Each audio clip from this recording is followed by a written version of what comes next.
आज सुबह कुल्टी थाना क्षेत्र के चौरंगी चौकी अंतर्गत 19 नंबर राष्ट्रीय राजमार्ग के किनारे सर्विस रोड पर एक सड़क हादसे में एक साइकिल सवार बुरी तरह घायल हो गया। प्राप्त जानकारी के अनुसार चवलपुर गांव का रहने वाला शिशु मंडल रोज की तरह साइकिल लेकर अपनी ड्यूटी पर जा रहे थे। तभी चौरंगी ट्रैफिक पोस्ट के पास सर्विस रोड पर एक ट्रक ने साइकिल सवार बिशु मंडल को जोरदार टक्कर मार दी, जिससे वह गंभीर रूप से घायल हो गए।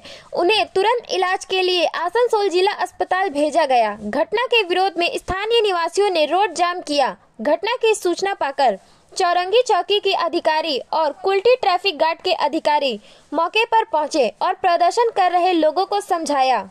प्राप्त जानकारी के अनुसार पुलिस ने ट्रक को जब्त कर लिया, लेकिन ट्रक चालक फरार होने में कामयाब रहा। प्रथमत बोली आमादेर लोकाल चवलपुरेर छेले दिन मजूर डेली आने डेली खाए जाच्छिलो। एखाने सिविके जे छेलेगुलो पार्टिकुलार प्रत्येक दिन अत्याचार सीमा छाड़िए दिएছে। प्रत्येकटा गाड़ी के दाड़ करिए टाका रात्रि बेला होले लाइट गुलो कफ करे दिচ্ছে, गाड़ी रास्ता ना दिले ड्राइवर गुलोर उपर अत्याचार। लोकाल के बोले আমরা কেয়ার করি না, এবারে কাকে কাকে পয়সা দেয় আমরা জানি না। প্রত্যেক দিন এই জায়গাটা একটা মৃত্যুর মরণ ফান দাঁড়িয়েছে। আমরা লোকাল ছেলেরা বারবার প্রতিবাদ করার পরেও কোনো ধরনের হয়নি। আজকে একটা ঘটনা হয়েছে, একটা গরিব ছেলের মনে হয় পাটা বাদ দিতে হবে। আমাদের এখন মনে হয় যতটুকু অ্যাসুরেন্স দিয়েছে আমাদের চৌরঙ্গীর আইসি উনি ছিলেন, আমাদের নতুন এসেছেন চিন্ময় বাবু উনি ছিলেন, অ্যাসুরেন্স দিয়েছে যে আমরা এরপর থেকে স্টেপ নেব। আর যে ছেলেটা এখন ভিকটিম মানে অ্যাক্সিডেন্ট সে হসপিটালাইজে গেছে, তার যত ক্ষতিগ্রস্ত তার কথা দিয়েছে, গাড়িকে ধরার চেষ্টা চলছে। আশা করি মনে হয় ধরা পড়ে গেছে। আমরা বসে সেটা সিদ্ধান্ত নেব কতদূর কি হচ্ছে না হচ্ছে। তবে আমি পুলিশ প্রশাসনের আধিকারিকদের কাছে একটা আবেদন রাখবো, আমাদের পর থেকে এখানে যে সিভিক গুলো সব থাকছে যেদিকে আমাদের ভালোর জন্য আগে তারা শুধু টাকা ছাড়া কিচ্ছু বোঝে না। এরপর থেকে যদি আমরা দেখি এখানে টাকা নিচ্ছে আমরা কিন্তু আইন নিজের হাতে দিতে বাধ্য হবো, তখন কিন্তু প্রশাসনের হাতে আমরা আর যাবো না।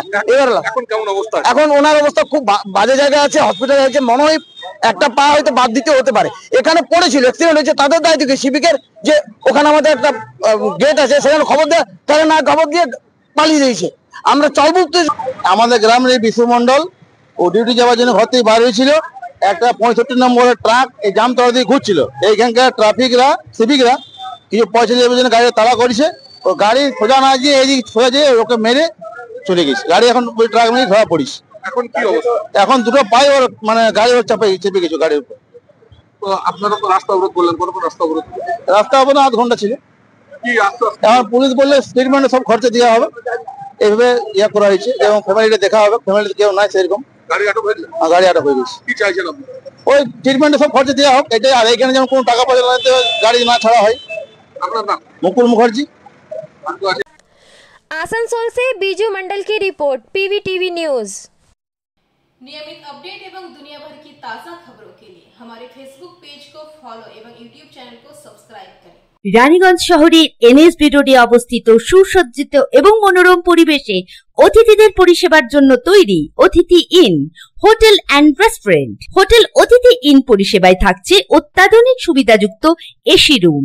অতিথি ইনে পকেট ফ্রেন্ডলিতে আপনি পাবেন single and double bedroom. Festival সিজনে থাকছে স্পেশাল ডিসকাউন্ট। তাই উৎসবে অনুষ্ঠানের যে কোনো দিন পাশেই পাবেন হোটেল অতিথি in, metro plaza, NSB road, Raniganj, Muthoot finance building. যোগাযোগ করুন এই নাম্বারে 7872933666 এবং 9434133666।